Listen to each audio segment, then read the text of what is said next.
ನಮಸ್ಕಾರ, ಶುಭೋದಯ ಪ್ರೀತಿಯ ವೀಕ್ಷಕರೆಲ್ಲರಿಗೂ ಸಂಕಲ್ಪ ಸದ್ದಿ ಕಾರ್ಯಕ್ರಮಕ್ಕೆ ಆತ್ಮೀಯ ಪ್ರೀತಿಯ ಸ್ವಾಗತ ಹೇಳ್ತಾ ಇರೋದು ನಾನು ಅನುಷಾ. ಮೊದಲನೇ ಬಾರಿ ಚಾನಲ್ ವೀಕ್ಷಿಸ್ತಿದ್ದೀರಾ ಅಂದ್ರೆ ಈಗಲೇ ಚಾನಲ್ನ ಸಬ್ಸ್ಕ್ರೈಬ್ ಮಾಡಿ, ನಮ್ಮ ವಿಡಿಯೋಸ್ನ ಲೈಕ್ ಮಾಡಿ.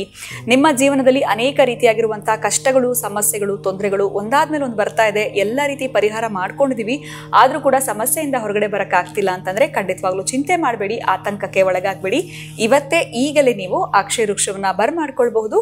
ನಿಮ್ಮ ಎಲ್ಲ ಒಂದು ಸಮಸ್ಯೆಗಳಿಂದ ಕೂಡ ಹೊರಗಡೆ ಬರೋದಕ್ಕೆ ತಮಗೆ ಸಹಾಯ ಆಗುತ್ತೆ. ಏನೋ ಕಾರ್ಯಕ್ರಮದಲ್ಲಿ ನಮ್ಮ ಜೊತೆಲಿದ್ದಾರೆ ಸ್ಪಿರಿಚುವಲ್ ಗುರು ಡಾಕ್ಟರ್ ವಿಷ್ಣುದತ್ತ ಗುರುಜಿ ಅವರು. ಗುರುಗಳನ್ನ ಕಾರ್ಯಕ್ರಮಕ್ಕೆ ಬರ್ಮಾಡ್ಕೊಳ್ಳೋಣ. ನಮಸ್ತೆ ಗುರುಗಳೇ, ಕಾರ್ಯಕ್ರಮಕ್ಕೆ ಆತ್ಮೀಯ ಸ್ವಾಗತ. ಗುರುಗಳೇ, ಎಲ್ಲೂ ಕೂಡ ಕ್ಲಿಯರ್ ಆಗದೆ ಇರುವಂತ ಸಮಸ್ಯೆ ಇರ್ಬೋದು ಅಥವಾ ವ್ಯಾಧಿನೇ ಇರ್ಬೋದು, ಎಲ್ಲಾ ಕಡೆ ತೋರಿಸ್ಬಿಟ್ಟಿರ್ತಾರೆ ಅಥವಾ ಎಲ್ಲಾ ಕಡೆ ಹೋಗಿರ್ತಾರೆ, ಕ್ಷೇತ್ರಗಳ ಭೇಟಿ ಮಾಡಿರ್ತಾರೆ. ಉದಾಹರಣೆಗೆ ಹೇಳ್ಬೇಕು ಅಂತಂದ್ರೆ ಈ ಒಂದು ಸ್ಕಿನ್ ಪ್ರಾಬ್ಲಮ್ ಇಂದ ಸಫರ್ ಆಗುವಂಥವ್ರು ಎಲ್ಲ ರೀತಿ ಆಯಿಂಟ್ಮೆಂಟ್ ಆಗಿರ್ಬೋದು, ಪೌಡರು, ಮೆಡಿಸನ್ಸು, ಅಪ್ಲಿಕೇಶನ್ ಎಲ್ಲವೂ ಮಾಡಿರ್ತಾರೆ. ಈ ತೊನ್ ರೋಗ ಅಂತ ಏನು ಹೇಳ್ತಾರೆ, ಇದು ಮಾತ್ರ ಅವ್ರು ಜೀವನದಿಂದನೇ ಹೋಗಲ್ಲ ಅನ್ನೋಷ್ಟು ಬೇಸತ್ತಿರ್ತಾರೆ ಅಂತ ಹೇಳ್ಬೋದು. ಒಂದ್ ರೀತಿ ಏನ್ ಕರ್ಮ ಮಾಡಿದೀವೋ ಈ ತರ ತೊಂದರೆಗೆ ಒಳಗಾಗಿದೀವಿ ನಾವು ಅಂತಾರೆ. ಸೊ ಎಲ್ಲೂ ಕ್ಲಿಯರ್ ಆಗದೆ ಇರುವಂತ ಸಮಸ್ಯೆಗೆ ಒಂದು ಪರಿಹಾರ ಕೊಡೋದಾದ್ರೆ ಅಥವಾ ಒಂದು ಕ್ಷೇತ್ರದ ಬಗ್ಗೆ ಹೇಳೋದಾದ್ರೆ, ಏನ್ ಮಾಡ್ಕೊಂಡ್ರೆ ಪರಿಹಾರ ಸಿಕ್ಕುತ್ತೆ ಅನ್ನೋದಾದ್ರೆ ಏನ್ ಹೇಳ್ತೀರಾ ಗುರುಗಳೇ? ಈ ತರ ಸಮಸ್ಯೆ ವ್ಯಾಧಿಗಳಿಗೆ ಒಳಗಾಗಿರುವಂತವ್ರು ಹೊರಗಡೆ ಬರ್ಬೇಕು ಅಂತಂದ್ರೆ, ಇದೊಂದ್ ರೀತಿ ಲೈಫ್ ಟೈಮ್ ಪ್ರಾಬ್ಲಮ್, ಹೋಗೋದೇ ಇಲ್ಲ ಅಂತ ಅನ್ಕೊಂಡಿರ್ತಾರೆ, ಕೆಲವ್ರು ಕರ್ಮ ಅಂತಾನೂ ಅನ್ಕೊಂಡಿರ್ತಾರೆ. ಸೊ ಅಂಥವ್ರಿಗೆ ಒಂದು ಸೊಲ್ಯೂಷನ್ ಕೊಡೋದಾದ್ರೆ ಏನ್ ಹೇಳ್ತೀರಾ? ಓಂ ವಿಶ್ವಸ್ಮೈ ನಮಃ.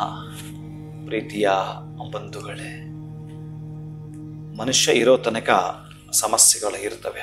ಅದನ್ನ ನೀವು ಅಂದ್ರಲ್ಲ, ಅಕರ್ಮದ ಹೊರಗಡೆ ಬರುವಂಥದ್ದು. ಇಲ್ಲಿ ರಾಜ ಮಹಾರಾಜರುಗಳಿಗೂ ಇದಾಗಿದೆ, ಕೆಲವೊಂದು ಋಷಿಪುಂಗವರಿಗೂ ಇದಾಗಿದೆ. ನಮಗೂ ಅಷ್ಟೇ ಈ ವೈದ್ಯರ ಬಳಿ ಆ ವೈದ್ಯರ ಬಳಿ ಹೋಗಿ ಬರ್ತೀವಿ, ಆದರೂ ಕೂಡ ವಾಸಿ ಆಗೋದಿಲ್ಲ. ಕೊನೆಯದಾಗಿ ನಮ್ಮದು ಒಂದಷ್ಟು ಕರ್ಮ ಸವೆದ ನಂತರ ಇನ್ಯಾರ ಬಳಿ ಹೋದಾಗ ಅವರ ಒಂದು ದಿಶಕ್ತಿಯಿಂದಲೋ ಮಂತ್ರಶಕ್ತಿಯಿಂದಲೋ ನಮ್ಮ ಕರ್ಮ ಸವಿದಿದ್ದಾಗ ಅದು ಕೆಲಸ ಮಾಡೋ ಪ್ರಯತ್ನ ಆಗುತ್ತೆ. ಇದನ್ನೇ ನಾನು ನಿಮಗೊಂದು ಸಣ್ಣದೊಂದು ಕಥೆಯಾಗಿ ಹೇಳೋದಾದರೆ, ಈ ಮಹಾಭಾರತ ಅಂತ್ಯವಾದಾಗ ಇನ್ನು ಕೃಷ್ಣ ಕೂಡ ಅಂತ್ಯವಾಗೋದು. ಕೃಷ್ಣ ಇಲ್ಲ ಅಂದಮೇಲೆ ಇನ್ನು ನಮ್ಮ ಬದುಕೇನು? ನಮಗೂ ಕೃಷ್ಣ ಇಲ್ಲದ ದಿನಗಳು ನಮಗೆ ಬೇಡ ಅಂತ ಹೇಳಿ ಮಹಾಪ್ರಸ್ಥಾನಕ್ಕೆ ತಯಾರಾಗ್ತಾರೆ. ಯಾರು? ಈ ಪಾಂಡವರು.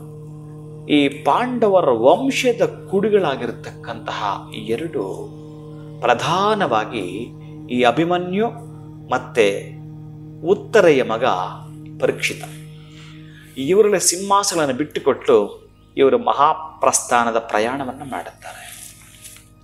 ಅಂತಹ ಸಂದರ್ಭದಲ್ಲಿ ಈ ಪರೀಕ್ಷಿತನಿಗೆ ಹಾವು ಕಚ್ಚಿ ಸತ್ತೋಗ್ತಾನೆ. ಆ ಹಾವು ಕಚ್ಚಿ ಸತ್ತೋದ ಒಂದು ನೋವಿಂದ ಈ ಪರೀಕ್ಷಿತನಿಗೆ ಒಬ್ಬ ಮಗ ಇದ್ದ, ಅವನು ಜನಮೇಜಯ. ಆ ಜನಮೇಜಯ ನಿಧಾನಕ್ಕೆ ತಿಳ್ಕೊಳ್ತಾನೆ, ನನ್ನ ತಂದೆ ಯಾಕೆ ಸತ್ತರು ಅಂತ, ಸರ್ಪಗಳಿಂದ ಅಂತ. ಬಹಳ ಬಲ ಇರ್ತಕ್ಕಂಥವನು ಜನಮೇಜಯ. ಅವನೊಂದು ಯಾಗವನ್ನು ಮಾಡ್ತಾನೆ. ಎಲ್ಲಿದ್ದರೂ ಕೂಡ ಬಂದು ಸರ್ಪಗಳಲ್ಲಿ ಬೀಳ್ಬೇಕು, ಯಜ್ಞದಲ್ಲಿ ಬಂದು ಬಂದು ಬಂದು ಸುಟ್ಟು ಸತ್ತೋಗ್ತವೆ, ಎಲ್ಲ ಸರ್ಪಗಳು ಸತ್ತೋಗ್ತವೆ ಅಂತ ಯಾಗವನ್ನು ಮಾಡ್ತಾನೆ. ಆ ಸರ್ಪಗಳೆಲ್ಲ ಸತ್ತೋದಕ್ಕೆ ಅವ್ರಿಗೊಂದು ಶಾಪ ಆ್ಯಡ್ ಆಗತ್ತೆ. ನೀವು ಹೇಳಿದ್ರಲ್ಲ ಈಗ, ಅದೇನದು ತೊನ್ನು ರೋಗ ಎಂತ, ಅಂತಹ ಚರ್ಮ ವ್ಯಾಧಿಗೆ ಇವತ್ತು ತುತ್ತಾಗ್ತಾನೆ. ಯಾರು? ಜನಮೇಜಯ. ಈ ಜನಮೇಜಯ ಎಲ್ಲಿ ಎಲ್ಲಿ ಎಲ್ಲಿ ಕ್ಷೇತ್ರಗಳಿದಾವೋ, ಯಾರ್ಯಾರು ಹೇಳ್ತಾರೋ ಎಲ್ಲವೂ ಕೂಡ ಮಾಡ್ಕೊಳ್ತಾನೆ. ವಾಸಿನೇ ಆಗಲ್ಲ, ವಾಸಿನೇ ಆಗಲ್ಲ.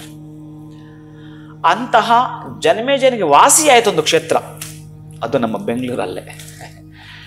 ಅಂತಹದ್ದು ಅದ್ಭುತಗಳು ನಮ್ಮ ಸುತ್ತನೇ ಇರ್ತವೆ. ನಾವು ಸ್ವಲ್ಪ ಏನಕ್ಕೆ ನೋಡಬೇಕಾಗ್ತವೆ. ಆ ತರಹದ ತೊನ್ನು ರೋಗ ಇರುವಂಥವ್ರು ಅಥವಾ ದೊಡ್ಡ ಸಮಸ್ಯೆ ಎಲ್ಲಿ ಹೋದರೂ ಅದು ಕ್ಲಿಯರ್ ಆಗಲಿಲ್ಲ, ಆ ಸಮಸ್ಯೆಗೆ ಪರಿಹಾರವೇ ಸಿಗಲಿಲ್ಲ ಅನ್ನೋಂಥದ್ದು ಒಂದು ಕ್ಷೇತ್ರ.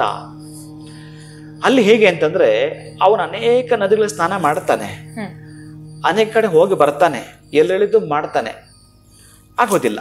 ಆದರೆ ಕಾರಣಾಂತರದಿಂದ ಒಂದು ಕಡೆಯಿಂದ ಮತ್ತೊಂದು ಕಡೆಗೆ ಅವನು ಹೋಗಬೇಕಾದ್ರೆ ಆ ಕ್ಷೇತ್ರದಲ್ಲಿ ತಂಗಿರುತ್ತಾನೆ. ಅಲ್ಲಿ ಒಂದು ಕಲ್ಯಾಣಿ ಇರುತ್ತೆ. ಆ ಕಲ್ಯಾಣಿ ಪಕ್ಕದಲ್ಲಿ ಇದ್ದು ನೋಡ್ತಿರ್ತಾನೆ. ಒಂದು ನಾಯಿ ಸ್ನಾನ ಮಾಡಿಕೊಂಡು ಅದು ಬಂದು ನಿಧಾನಕ್ಕೆ ಅವನ ಪಕ್ಕದಲ್ಲಿ ಬಂದು ಹಂಗೆ ಒದರ್ಬಿಟ್ಟು ಪಕ್ಕಕ್ಕೆ ಹೋಗ್ಬಿಡುತ್ತೆ. ಆ ನಾಯಿ ಒದರಿದಾಗ ಏನು ನೀರು ಅವನಿಗೆ ಚಿಮುಕ್ಸಿರುತ್ತೋ ಅದು, ಆ ನೀರು ಬಿತ್ತು ಕೂಡಲೇ ಅವನಿಗೆ ವಾಸಿ ಆಗತ್ತೆ. ಎಷ್ಟೋ ಕಡೆ ಹೋಗಿ ಬಂದಿರುತ್ತಾನೆ, ಅವನ ಚರ್ಮ ವ್ಯಾಧಿ ನಿವಾರಣೆ ಆಗಲಿಲ್ಲ. ಆ ನಾಯಿ ಸ್ನಾನ ಮಾಡ್ಕೊಂಡ್ಬಂದು ಓದಬಿಟ್ಟು ಹೋಯ್ತಲ್ಲ, ಎಷ್ಟು ನೀರು ಬಿತ್ತೋ ಅಷ್ಟು ನೀರಿನಿಂದ ಕ್ಷಣ ಮಾತ್ರದಲ್ಲಿ ಹೋಗ್ಬಿಡುತ್ತೆ ಅವನಿಗೆ. ಭಾಳ ಖುಷಿ ಆಗ್ಬಿಡುತ್ತೆ ಅವನಿಗೆ. ಓ ಏನಿದು, ಮತ್ತೇನು ಮಾಡ್ತಾನೆ ಅಂದರೆ ಅವನೇ ಆ ಕಲ್ಯಾಣಿಗೆ ಇಳಿದು ಬಿಟ್ಟು ಸ್ನಾನ ಮಾಡ್ತಾನೆ.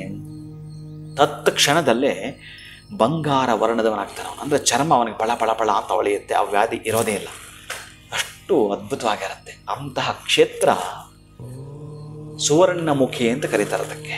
ಸುವರ್ಣಮುಖಿ ಕಲ್ಯಾಣಿ ಅಂತಲೂ ಕೂಡ ಕರೀತಾರೆ ಅದಕ್ಕೆ. ಅಂತ ಅದ್ಭುತವಾಗಿರ್ತಕ್ಕಂಥದ್ದು ಬನ್ನೇರಘಟ್ಟದ ಚಂಪಕಧಾಮ ಸ್ವಾಮಿ. ಅಲ್ಲೇ ಅವನೇನೆ ಅಂತ ಜನಮೇಜಯನೇ ಶ್ರೀದೇವಿ ಭೂದೇವಿ ಸಹಿತನಾಗಿರ್ತಕ್ಕಂಥ ಚಂಪಕಧಾಮ ಸ್ವಾಮಿಯ ಪ್ರತಿಷ್ಠಾಪನೆಯನ್ನು ಮಾಡ್ತಾನೆ ಅವ ಆ ಕ್ಷೇತ್ರದಲ್ಲಿ. ಅಲ್ಲಿ ತಂಗಿರ್ತಾನೆ ಅವ.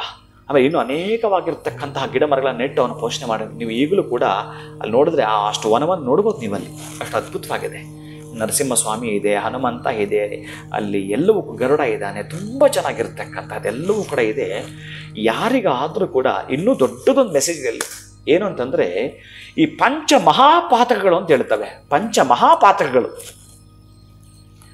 ಈ ಶಿಶು ಹತ್ಯ, ಸ್ತ್ರೀ ಹತ್ಯ, ಗೋಹತ್ಯ, ಬ್ರಾಹ್ಮಣ ಹತ್ಯ, ಇವೆಲ್ಲ ಗೋಹತ್ಯೆ ಇವೆಲ್ಲ ಬರ್ತವೆ. ಈ ಪಂಚ ಮಹಾಪಾತಕಗಳಿಗೆ ಇರಲ್ಲ ಪಾಪ ಅವನು ಮಾಡ್ಕೊಳ್ಳೋಕೆ. ಅದಕ್ಕೆ ಇಂದಿನ ಜನ್ಮದ್ದೋ ಯಾವ ಜನ್ಮದಲ್ಲಿ ಮಾಡಿದ್ದೇನೋ ಗೊತ್ತಿಲ್ಲ, ಒಂದು ಹಂತಕ್ಕೆ ಬೆಳೆದಿರ್ತಾರೆ. ಯಾಕೆ ಬರ್ತಾ ಬರ್ತಾ ಬರ್ತಾ ಬರ್ತಾ ಹೇಳುತ್ತೀರದು ಅದು ಹೇಗಾಗ್ತಾರೆ ಅಂತಂದರೆ, ಅನಾಯಾಸವಾಗಿ ಬೇಡಿಕೊಳ್ಳೋ ಸ್ಥಿತಿಗೆ ಬಂದುಬಿಟ್ಟಿರ್ತಾರೆ ಅವರು. ಇವತ್ತೇನೋ ಹೊರಡಬೇಕು ಅಂತಂದರೆ ಯಾರಾದರೂ ಅವ್ರಿಗೊಂದು 1000-2000 ಕೊಟ್ರೇನೆ, ಯಾವುದೋ ಒಂದು ಫಂಕ್ಷನ್ಗೆ ಹೋಗ್ಬೇಕಾದ್ರೆ ಯಾರಾದ್ರೂ ಏನಾದರೂ ಅವ್ರಿಗೆ ಕೊಟ್ರೇನೆ, ಈ ಸ್ಥಿತಿ ಯಾಚನಾ ಸ್ಥಿತಿ ಅಂತ ಕರೀತಾರೆ. ಈ ಯಾಚನಾ ಸ್ಥಿತಿ ತಲುಪಿದ್ದರೆ ಅಂಥವರು ಕೂಡ ಆ ಒಂದು ಸುವರ್ಣಮುಖಿಯಲ್ಲಿ ಕಲ್ಯಾಣಿಯಲ್ಲಿ ಸ್ನಾನ ಮಾಡಿ ಮಿಂದೆದ್ದು ಚಂಪಕಧಾಮ ಸ್ವಾಮಿಯ ದರ್ಶನವನ್ನು ಮಾಡಿಕೊಡ್ತೀನಿ ಅಂತಂದರೆ, ಆ ಮೆಟ್ಟಲುಗಳು ಹತ್ತಿ ಹೋಗಿ ಆ ನರಸಿಂಹಸ್ವಾಮಿನ ನೀವು ನೋಡ್ತೀನಿ ಅಂತಂದರೆ ಅಲ್ಲಿಗೆ ಮುಗೀತು. ಅದು ಇದನ್ನೇ ಏನು ಹೇಳ್ತಾನೆ ಅಂತಂದರೆ, ಇದು ಕಲಿಯುಗ ಅಲ್ವಾ, ಅದು ದ್ವಾಪರ ಯುಗದಲ್ಲಿ ನಡೆದಿದ್ದ ಏನು ಇತ್ತು ಇಲ್ಲಿ ಕೆಲವೊಂದು ಅಪ್ಲೈ ಆಗ್ತವೆ. ಏನಂತಂದರೆ ಇಲ್ಲಿ ತ್ರೇತ, ಕೃತ, ದ್ವಾಪರ, ಕಲಿಯುಗದಲ್ಲಿ ಈ ಸಂವಿಧಾನದಲ್ಲಿ ಕೂಡ ತಿದ್ದುಪಡಿ ಇರುತ್ತವೆ. ಅದಕ್ಕೆ ಇಲ್ಲಿ ಮನುಸ್ಮೃತಿ ಎಂದು ಬರ್ತವೆ. ಇನ್ನು ಇದೊಂದು ಚಾಪ್ಟರ್, ನಾನು ಅದನ್ನು ಮಾತಾಡೋದು ಬೇಡ, ನನಗೆ ಹಂಗೆ ಕೌಲು ಹೊಡೆದು ಬಿಡುತ್ತೆ. ಅದಕ್ಕಾಗಿ ಈ ಶ್ರುತಿ ಸ್ಮೃತಿ ಪುರಾಣಾನ ಆಲಯಂ ಕರುಣಾಲಯಂ ಅಂತ ಮಂತ್ರ ಬರುತ್ತೆ. ಶ್ರುತಿ ಸ್ಮೃತಿ, ಶ್ರುತಿ ತಿರುಚಲಾಗದ್ದು ವೇದ, ಅದು ತಿರುಚಕ್ಕೆ ಸಾಧ್ಯವೇ ಇಲ್ಲ, ಅದು ಕೊಟ್ಟಿದ್ದಲ್ಲ, ಅದು ಅಪೌರುಷೇಯ, ಅದೊಂದು ಕಡೆ ಇರಲಿ. ಸ್ಮೃತಿ ಅಂದರೆ ಈ ಯಾಜ್ಞವಲ್ಕ್ಯ ಸ್ಮೃತಿ, ಮನುಸ್ಮೃತಿ ಈಗ ಬರ್ತಿರ್ತವೆ. ಅದು ಬೇಕಾದ್ರೆ ತಿದ್ದುಪಡಿ ಮಾಡ್ಕೋಬೋದು. ಆ ಕಾಲಕ್ಕೆ ಅವ್ನು ಕೊಟ್ಟಿದ್ದು ಕರೆಕ್ಟ್ ಇದೆ ಮನುಸ್ಮೃತಿ. ಈಗ ಯಾರೋ ಅದ್ರ ಬಗ್ಗೆ ಓದೇ ಇರಲ್ಲ, ಅವ್ರು ಏನೇನೋ ಬರೀತಾರೆ, ಏನೇನೋ ಮಾತಾಡ್ತಾರೆ. ಅದಕ್ಕೆ ಪೂರ್ಣ ತಿಳ್ಕೊಂಡು ಮಾತಾಡೋದು ಚೆನ್ನಾಗಿತ್ತು ಅಂತ ನನ್ನ ವಾದ. ಇದನ್ನು ಪಕ್ಕಕ್ಕೆ ಬಿಡುತ್ತಾ ಈಗ ಸುವರ್ಣಮುಖಿಗೆ ಅಷ್ಟೇ ಬರ್ತೀನಿ ನಾನು. ಈ ಸುವರ್ಣಮುಖಿನಲ್ಲಿ ಅಮಾವಾಸ್ಯೆ ಮತ್ತು ಪೌರ್ಣಮಿ ಇಲ್ಲಿ ತಿದ್ಕೋಬೇಕು. ಅವನು ಒಂದು ಸಲ ಸ್ನಾನ ಮಾಡಿ ಕ್ಲಿಯರ್ ಆಯಿತು, ಗುರುಗಳ ನಾನು ಮಾಡಿದೆ ಆಗಲಿಲ್ಲ ಅಂತ ಮತ್ತೆ ಕಾಮೆಂಟ್ ಹಾಕ್ಬಿಟ್ಟಿದೆ ಅಂತ ಹೇಳ್ತಾ ಇದ್ದೀನಿ. ಅದಕ್ಕೆ ಸ್ವಲ್ಪ ತಿದ್ದುಕೊಳ್ಳಿ ಅಂತ ತಿದ್ದುಪಡಿ ಮಾಡಲಾಗಿದೆ. ಇಲ್ಲಿ ಸ್ವಲ್ಪ ನೀವು ಗಮನಿಸಿ, ಸ್ವಲ್ಪ 2 ಅಮಾವಾಸ್ಯೆ 2 ಪೌರ್ಣಮಿಯನ್ನು ನೀವು ಅಲ್ಲಿ ಮಿಂದಿ ಹೇಳುವಂಥದ್ದು ಮಾಡಿ. ಅವನು ಒಂದು ಸಲ ಒಂದು ಕ್ಷಣ ಮಾಡಿದ್ರೆ ಸಾಕು, ನಾಯಿ ಬಂದಲ್ಲಿ ಒದರೋಗಿದ್ದು ಅಂತ ಕ್ಲಿಯರ್ ಆಯಿತು ಅವನಿಗೆ. ಅದು ದ್ವಾಪರ ಯುಗ ರೀ, ಇದು ಕಲಿಯುಗ ರೀ, ಎಲ್ಲ ಪಾಪಿಗಳು ತುಂಬಿರೋದು ನಮ್ಮ ಸುತ್ತ, ಪಾಪವೇ ತುಂಬಿರೋದು. ಅವನಿರೋದು ಅದಕ್ಕೆ ಕಲಿ, ಅವನ ಪಾಪ ತುಂಬಿಸಲಿಕ್ಕೆ ಇರೋದು. ಅದಕ್ಕೆ ಸ್ವಲ್ಪ ಹೆಚ್ಚಿಗೆ ನಾವು ಪುಣ್ಯ ಸಂಪಾದನೆ ಬೇಕಾಗತ್ತೆ. ಅದಕ್ಕಾಗಿ ಇನ್ನು ಒಂದಷ್ಟು ನಾನು ಹೇಳಿದೆ ಅಂತ ಇನ್ನು 2 ಮಾಡಬೇಡಿ. ಆಗಲಿಲ್ವಾ ಇನ್ನೊಂದು 2 ಮಾಡಿ ನೋಡಿ, ನಿಮ್ಮ ಕಷ್ಟವೂ ಕ್ಲಿಯರ್ ಆಗಲೇಬೇಕು. ನಿಮಗೆ ಬಂದಿರೋ ಚರ್ಮ ವ್ಯಾಧಿಯು ಕೂಡ 100ಕ್ಕೆ 100 ಕ್ಲಿಯರ್ ಆಗಲೇಬೇಕು. ಅಷ್ಟು ಚೆನ್ನಾಗಿರುತ್ತೆ. ಈ ಮಳೆ ಬಂದಾಗ ತುಂಬ ಹರಿತಾ ಇರುತ್ತೆ. ಅದು ಇರೋದು ಕೂಡ ಹಾಗೆ ಇದೆ, ಆ ವರ್ಣದಲ್ಲೇ ಕಾಣುತ್ತೆ ನಿಮಗೆ, ಅಷ್ಟು ಚೆನ್ನಾಗಿದೆ. ಅಂತಹ ಚಂಪಕಧಾಮ ಸ್ವಾಮಿ ನಮ್ಮ ಬೆಂಗಳೂರಲ್ಲಿ ಬನ್ನೇರಘಟ್ಟದಲ್ಲಿ ಇದೆ. ನಮಗೆ ಪರಿಹಾರ ಸಿಗದೆ ಇರ್ತಕ್ಕಂತಹದ್ದಕ್ಕೂ ಪರಿಹಾರ ಇದೆ. ಗುರುಗಳೇ, ನಮಗೆ ಸಾಕಷ್ಟು ವಿಚಾರಗಳನ್ನ ನೀವು ತಿಳಿಸ್ಕೊಟ್ರಿ. ಜನಮೇಜಯ, ಪರೀಕ್ಷಿತ ಮಹಾರಾಜ ಆಗಿರ್ಬೋದು, ಜೊತೆಗೆ ಪಂಚಮಹಾಪಾತ, ಸ್ತ್ರೀ ಶಾಪದ ಬಗ್ಗೆ, ಗೋಹತ್ಯೆ ಬಗ್ಗೆ ಸಾಕಷ್ಟು ವಿಚಾರಗಳನ್ನ ನೀವು ಹೇಳ್ತಾ ಇದ್ರಿ. ಒಂದು ಅನುಮಾನ ಬಂತು, ಈ ಸುವರ್ಣಮುಖಿ ಕಲ್ಯಾಣಿ ಅಂತ ಹೇಗೆ ಹೆಸರು ಬಂತು? ಯಾಕಂದ್ರೆ ಅವ್ರು ಸ್ನಾನ ಮಾಡಿದ್ಮೇಲೆ ವ್ಯಾಧಿ ಎಲ್ಲ ಹೋಗಿ ಬಂಗಾರದ ವರ್ಣವಾಗಿ ಬದಲಾಯಿತು ಅಂತ ಹೇಳಿದ್ರಿ. ಸೊ ಅವ್ರು ಆ ಥರ ಮಾಡಿದ್ಮೇಲೆ ಅದಕ್ಕೆ ಸ್ವರ್ಣಮುಖಿ ಕಲ್ಯಾಣಿ ಅಂತ ಹೆಸರು ಬಂತ, ಅಥವಾ ಅದಕ್ಕೆ ಮುಂಚೆಯಿಂದನೂ ಅದ್ರ ಹೆಸರು ಅದೇ ಆಗಿತ್ತ? ತುಂಬ ಜನ ವ್ಯಾಧಿಗೆ ಒಳಗಾಗಿರೋರು ಬಹುಶಃ ಅಲ್ಲಿ ಬಂದು ನಾವು ಸ್ನಾನ ಮಾಡೋಕ್ಕಾಗಲಿಲ್ಲ ಅಂತಂದರೆ ಆ ನೀರನ್ನೇನಾದರೂ ತೊಗೊಂಡೋಗಿ ಮನೆಯಲ್ಲಿ ಪ್ರೋಕ್ಷಣೆ ಮಾಡ್ಕೊಳ್ಳೋದ್ರಿಂದ ಕೂಡ ಫಲ ಸಿಗುತ್ತಾ ಅಷ್ಟೇ? ಏನು ಹೇಳ್ತೀರಾ ಗುರುಗಳೇ? ಒಳ್ಳೆ ಪ್ರಶ್ನೆ. ಮಧ್ಯದಲ್ಲಿ ನಾನು ಮರ್ತು ಬಿಡ್ತೀನಿ ಕೆಲವು. ಭಾಳ ಚೆನ್ನಾಗಿ ಕೇಳಿದ್ದಾರೆ. ನಿಜ, ಇದು ಸುವರ್ಣಮುಖಿ ಅಂದರೆ ಈ ಜನಮೇಜಯ ಯಾಗ ಅಂದರೆ ಅಷ್ಟು ಸಾಮಾನ್ಯದಲ್ಲ. ಅಷ್ಟೊಂದು ತಪಸ್ಸನ್ನು ಪಡೆದವ. ಅಷ್ಟೊಂದು ತಪಸ್ಸನ್ನು ಪಡೆದವನ ವ್ಯಾಧಿಯೇ ಇಲ್ಲಿ ಕ್ಲಿಯರ್ ಆಗಲಿಲ್ಲ ಅಂತಂದರೆ ಅವನು ಆ ಸುವರ್ಣಮುಖಿ ನದಿಯಲ್ಲಿ ಸ್ನಾನ ಮಾಡಿದ್ದಕ್ಕೆ ಅದು ಸುವರ್ಣ ಆಗಲಿಲ್ಲ. ಇದಕ್ಕೆ ಮೊದಲೇ ಸುವರ್ಣವಾಗಿತ್ತು. ಇದು ಒಳ್ಳೆ ಪ್ರಶ್ನೆ ಕೇಳಿದ್ರೆ ನೀವು. ಇದಕ್ಕೆ ಮೊದಲೇ ಯಾಕಾಗಿತ್ತು ಅಂತಂದರೆ ಈ ಭಗವಂತ ಬ್ರಹ್ಮಾಂಡ ನಾಯಕ ಕಲೋ ವೆಂಕಟ ನಾಯಕ, ಈ ಕಲಿಯುಗದ ಮಹಾನುಭಾವನಾಗಿರತಕ್ಕಂತಹ ಭಗವಂತ ಶ್ರೀನಿವಾಸ ಪರಮಾತ್ಮ, ಅವನು ಅಂದರೆ ಈ ಪಶ್ಚಿಮದಿಂದ ಪೂರ್ವಕ್ಕೆ ಹೋಗುವಾಗ ಅವನು ಒಂದು ಪಾದ ಅಲ್ಲಿ ಬಿಟ್ಟು ಅಲ್ಲಿ ಒಂದು ಹೆಜ್ಜೆ ಇಟ್ಟು ಬಿಟ್ಟು ತಿರುಪತಿಗೆ ಹೋಗಿರ್ತಾನಂತೆ. ಯಾರು? ಶ್ರೀನಿವಾಸ.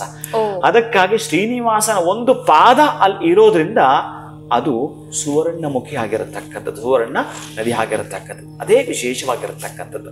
ಇವನು ಸ್ನಾನ ಮಾಡಿದ್ದಕ್ಕಲ್ಲ, ಅವನು ಭಗವಂತನ ಪಾದ ಅಲ್ಲಿ ಹೊಂದಿದ್ದಕ್ಕೆ ಅಲ್ಲಿ ಆ ನೀರು ಆ ಪಾದ ಇರೋದ್ರಿಂದ ಸುವರ್ಣಮಯ ಆಗ್ತಕ್ಕಂಥದ್ದು.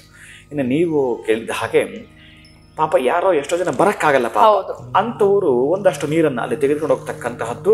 ಇನ್ನು ಮನೆಯಲ್ಲಿ ಸ್ನಾನ ಮಾಡೋ ನೀರಿಗೆ ಒಂದಷ್ಟು ಬೆರೆಸ್ಕೊಂಡು ಸ್ನಾನ ಮಾಡಿದಾಗ ಕೂಡ ಖಚಿತ ಇದು ದಿನೇ ದಿನೇ ದಿನೇ ದಿನೇ ಆ ರೋಗ ನಿವಾರಣೆ ಆಗಲೇಬೇಕು. ಅಷ್ಟೊಂದು ಶಕ್ತಿ ಇರುತ್ತೆ.